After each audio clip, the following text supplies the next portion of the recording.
Sailing a MOD70 is an experience that it's very hard to replicate in any other setting. It's just a really exhilarating experience to travel that fast over the water, just kind of pure adrenaline. So getting to do it for 3,000 miles across the Atlantic, it's a thrill the whole time. Well, these boats are incredible, frankly, and especially now that we've put foils on the boat, they're so powerful. Blasting across the Atlantic is just amazing. It's a dream, but it's not easy. By no means.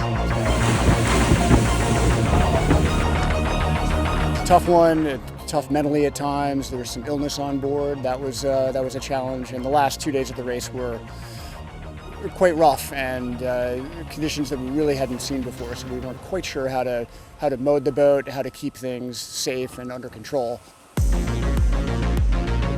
Kind of aimed for the Transatlantic Race win in the past, and we came up short. And so it's pretty cool that this year we added that to our resume. It's a big challenge in sailing, and it's great to have a race win crossing the Atlantic. They're great racers, they're very good people. They're friends before they're competitors. We've been sailing against Argo in a number of different categories for a number of years. What did JFK say? We're not doing it because it's easy, we're doing it because it's hard. I think the same applies here. That's why we're trying to do our program together with Argo, because the point is being together and possibly with other mods so we can have a proper race. And we lose most of the time, but that's okay. It's part of it.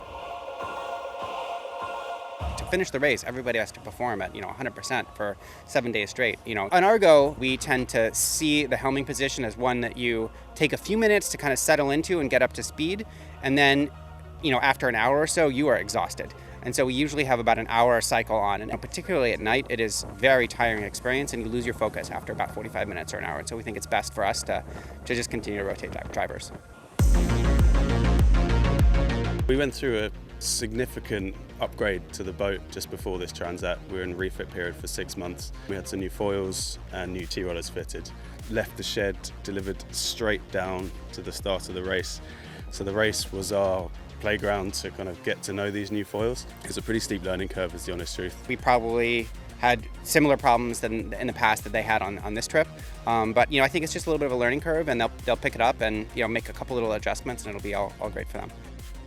I think what we did for the last 2 days is cut down on the distance between them and us. I think we'll try and emulate this and continue on that path.